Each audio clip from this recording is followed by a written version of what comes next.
Okay, so our last topic is to introduce the idea, the concept for heuristic algorithms.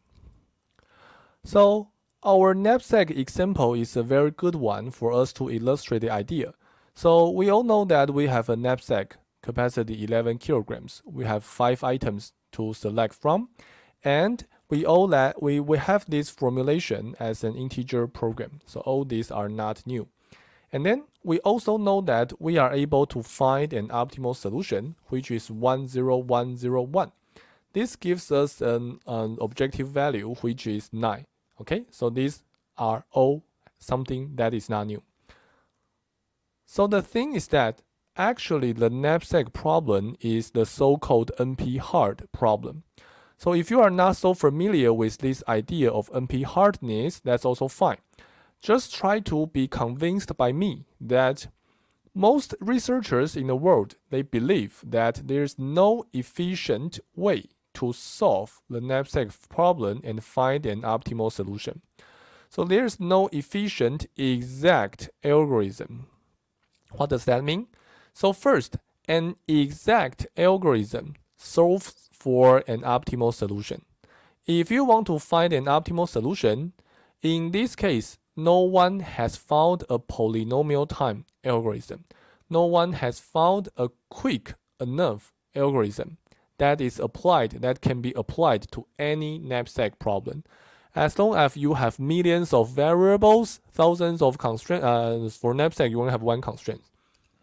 So as long as you have thousands of hundreds of variables, there is no simple, easy way to find an optimal solution. So that's the idea of NP hard. Somehow it just means, well, the knapsack problem is just hard. The branch and bound or whatever exact algorithm, they are not so easy, not so efficient. So we still may run branch and bound as always, but it may take a long time to solve an instance of a knapsack problem if we have, for example, thousands of variables. So when finding an optimal solution is not practical, it's too time consuming, we would look for the other way. We will look for good heuristic algorithms.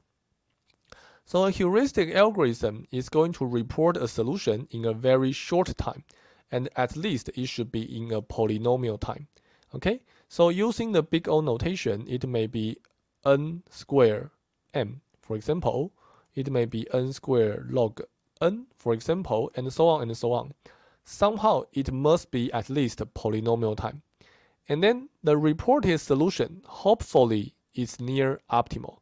So obviously it should be a feasible solution. It may be executable, and hopefully it is near optimal.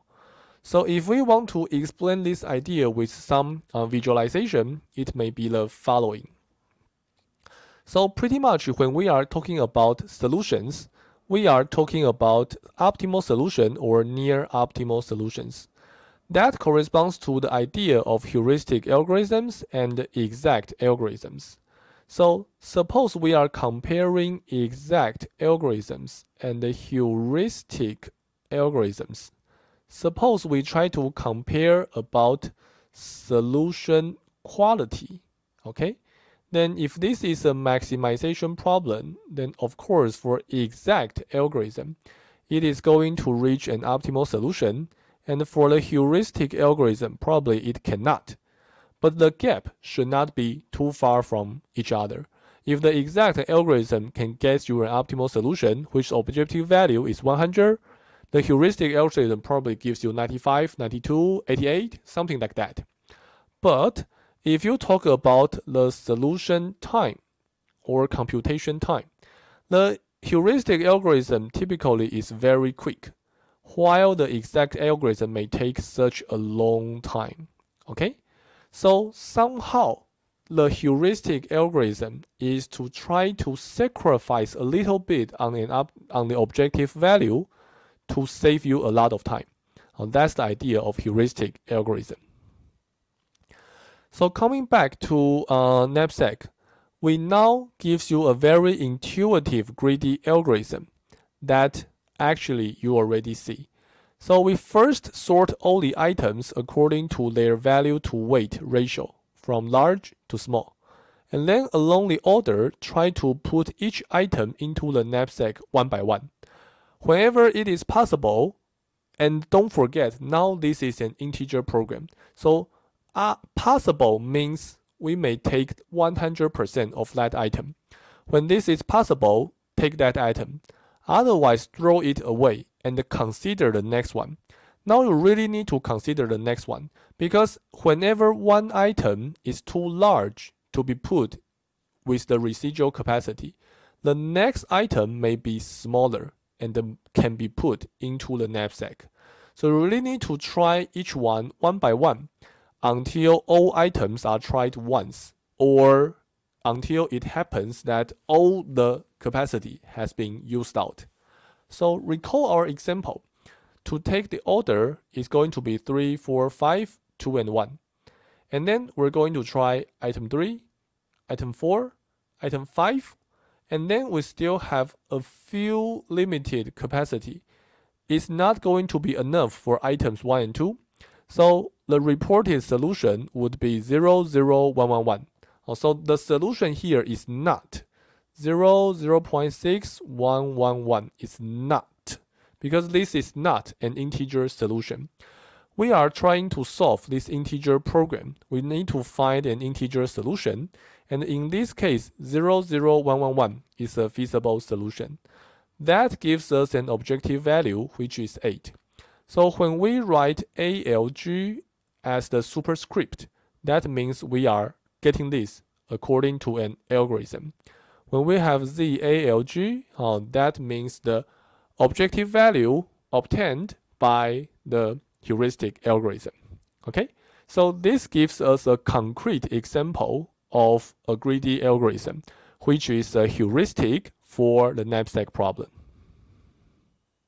So the only thing remains is to talk about the concept of optimality gap, which is the heart of evaluating a heuristic algorithm. Well, what's the issue? The issue is that whenever you have a problem, you have a way to find an optimal solution. That's an exact algorithm. That's good, but also an exact algorithm may be too time-consuming. That's why we try to do heuristic algorithms.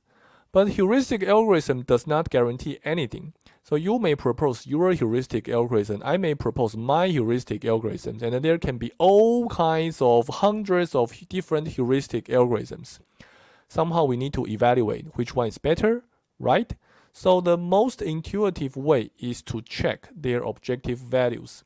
Or say it in another way, we may check the optimality gap. So what's that? Well, in the previous example, the reported solution is 0, 0, 1, 1, 1. That objective value is 8. An optimal solution, as we already know, is 1, 0, 1, 0, 1. That solution gives us an optimal objective value, which is 9. So a very natural measurement of the quality or the performance of a reported solution is to see what's the difference between the two objective values. We obviously hope the objective values to be as small as possible. The difference to be as small as possible. That is determined as the optimality gap.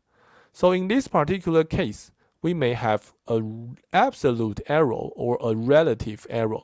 So the absolute error is, of course, the difference.